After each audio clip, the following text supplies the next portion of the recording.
You carry the wooden bowl out to the compost heap on a gray October morning, and you already know what the smell will be before you tip it. The cabbage has gone soft in the middle, the crisp gone out of it in a week. The cucumbers you picked so proudly have slumped into slime, dark and weeping in the bottom of the bowl. And there at the edge of the pile sits a half bushel of green tomatoes the frost caught overnight, hard little fists of them, a whole late picking that will never ripen now. You tip the bowl. You watch a garden's worth of food roll down onto the rot. Count what went with it. The seed order you paid good money for back in the spring. The packets you tore open with such hope. The weeks of watering and weeding and bending in the sun.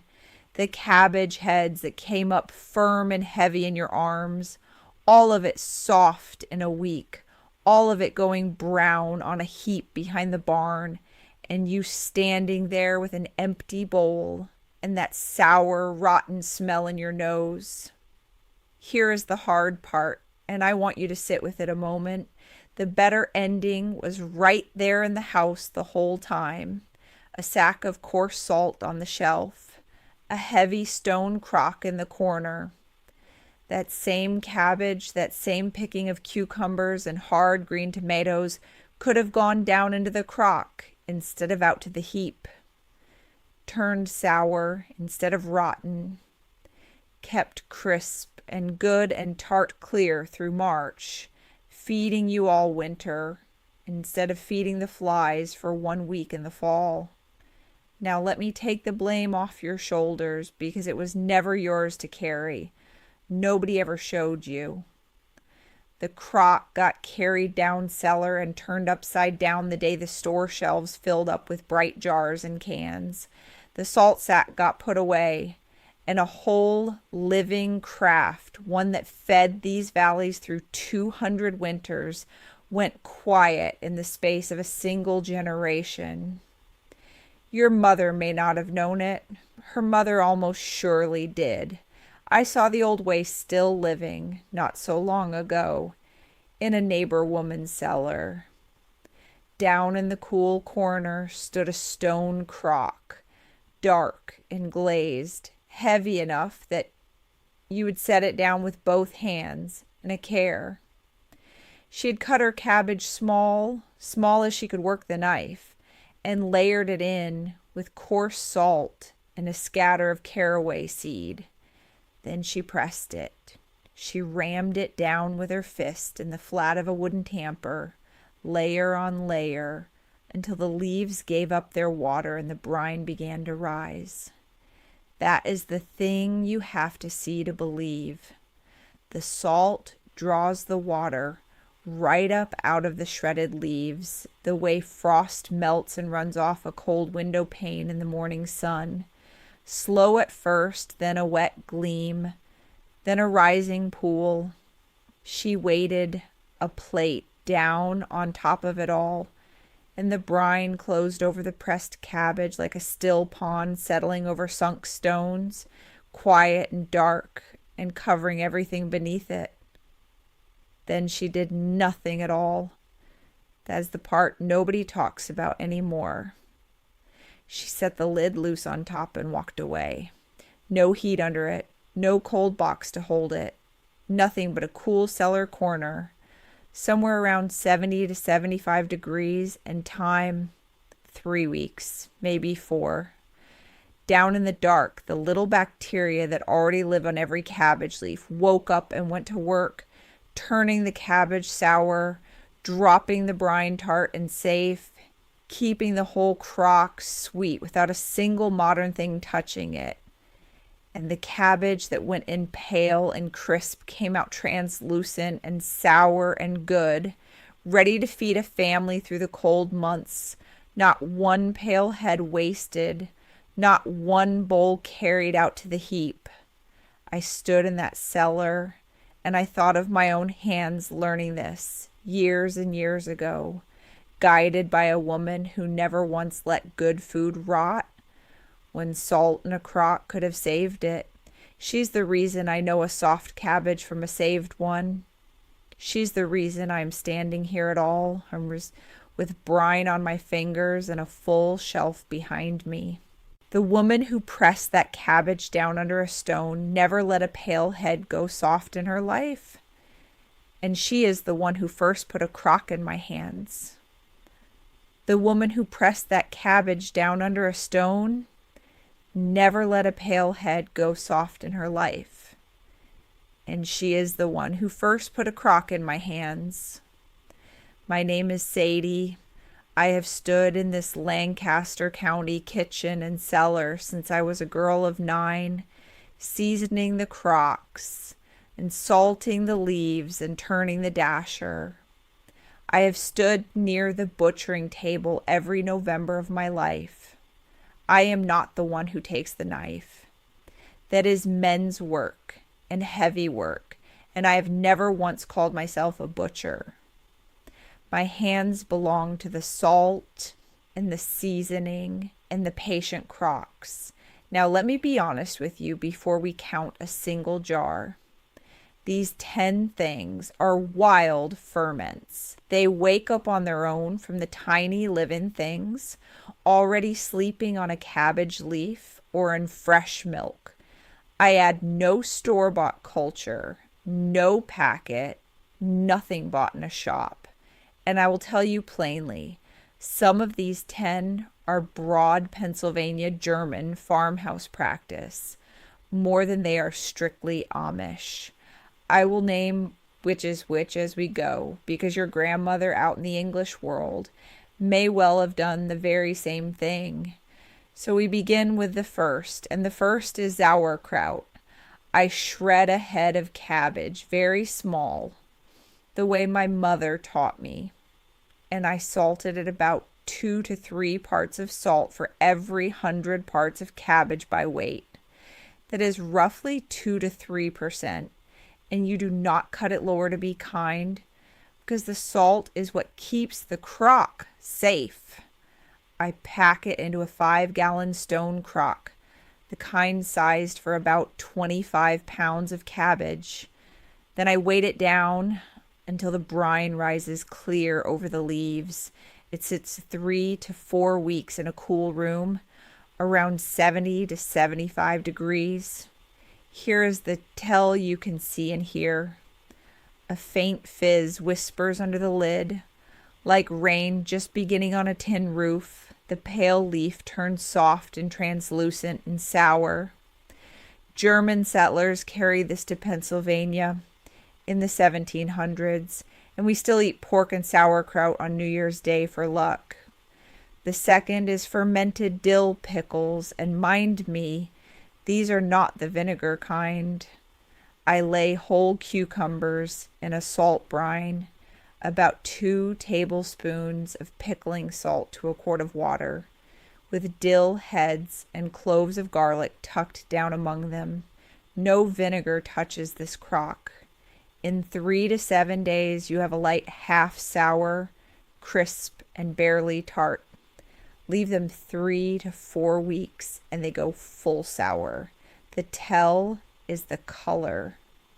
A bright green cucumber turns a dull olive drab, and that dullness runs all the way through when you cut one open.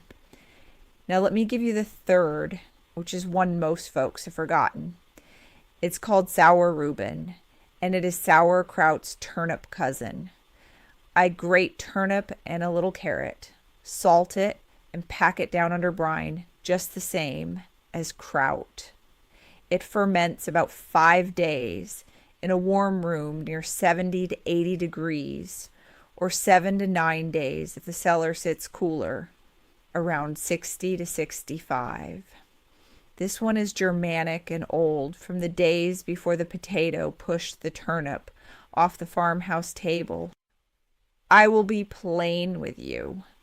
I cannot swear it is Amish alone. It is Pennsylvania German through and through, and that is honest enough for me. Let me tell you what these crocks feel like under your hands, so you know them the way I do.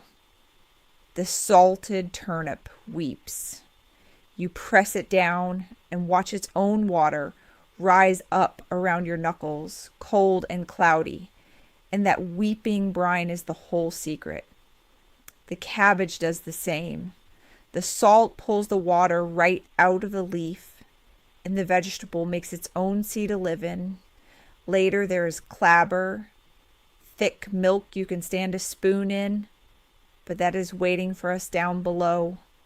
That faint whisper under the lid is the sound of the work doing itself while you sleep and cook and mend. You do not stir it. You do not fuss. You only keep it under the brine and cool and dark. Everything else belongs to the little living things and to time. The kitchen has given us the first 3. The rest are keeping cooler and deeper, where the light does not reach.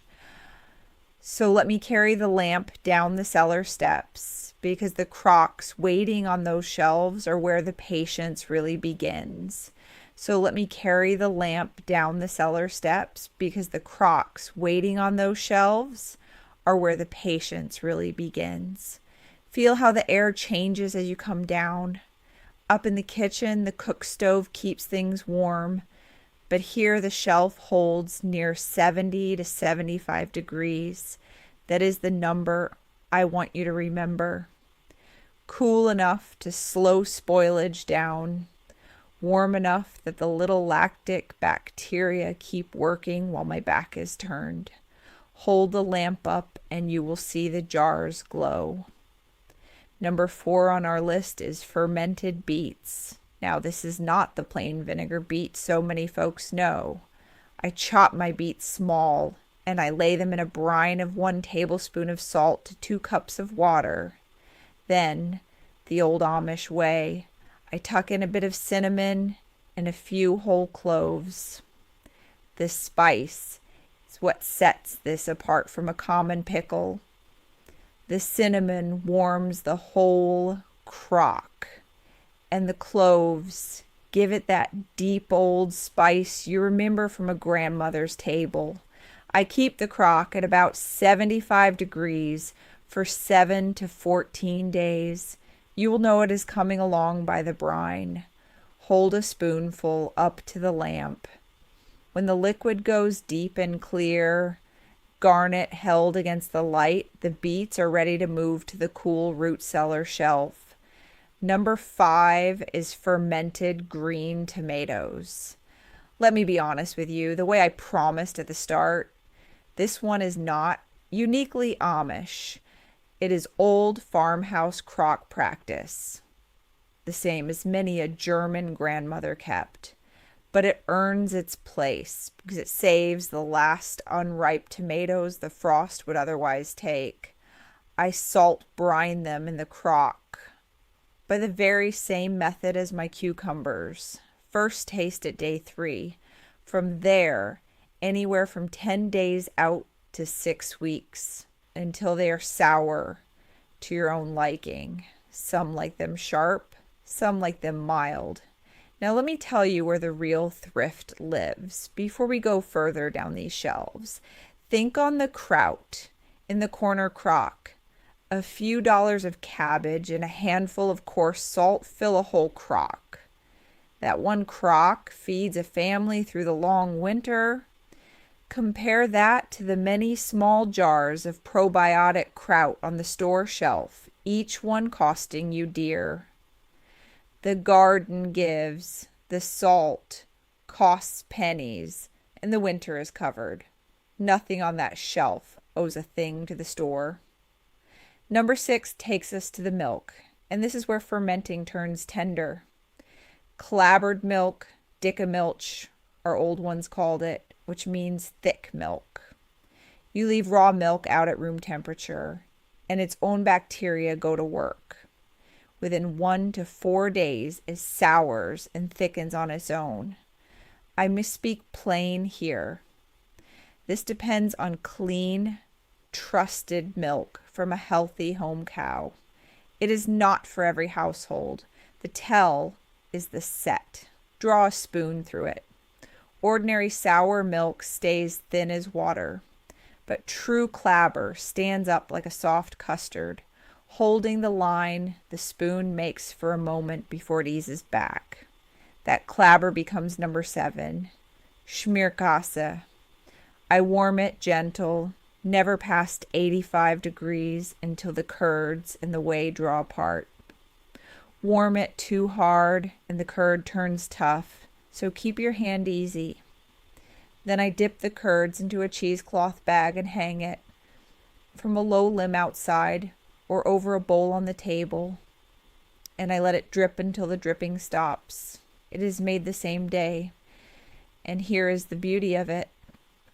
The milk was already on hand. Now it becomes a second food for nothing more than a little warmth and time. Even the whey stays, saved back for baking, never poured down the drain. Watch that bag a moment with me. The whey falls drop by drop, slow as an eave dripping long after the storm has passed.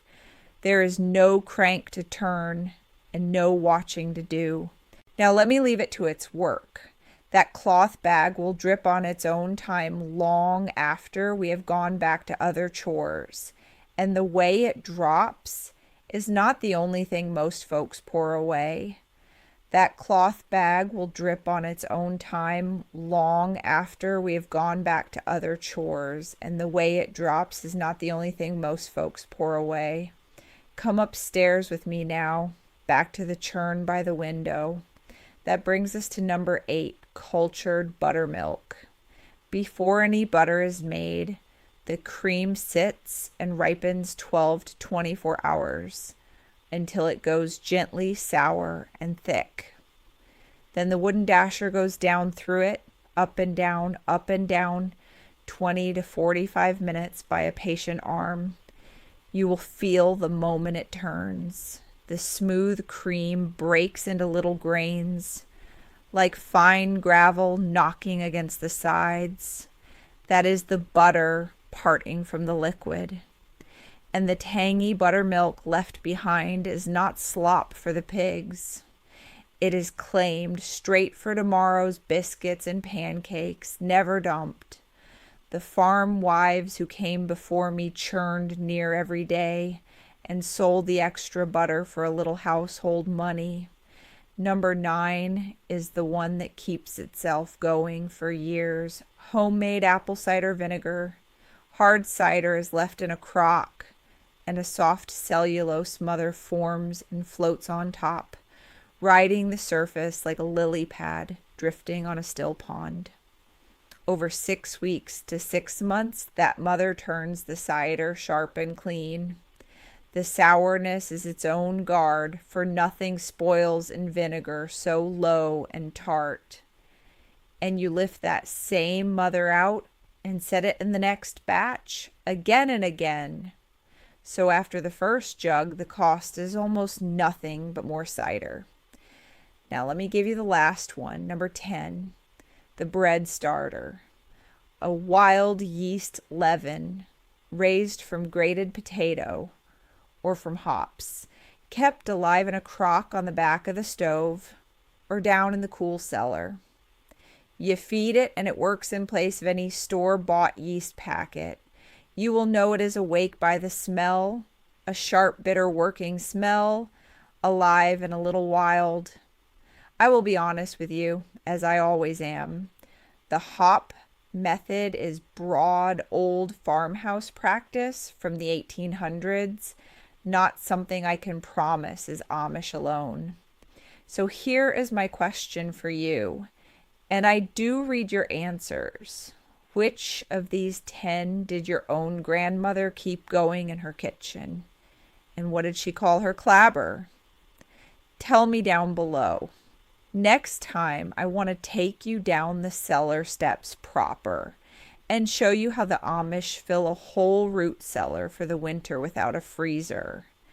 That plain wooden shelf is where all these numbered crocks and jars finally come to rest, waiting in the dark. It is the natural next step after everything we've made today.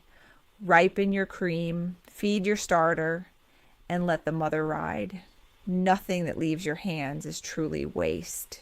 Sour it, drain it, and claim it back for tomorrow. A plain life, a full pantry, and a cellar that quietly feeds you straight through to spring.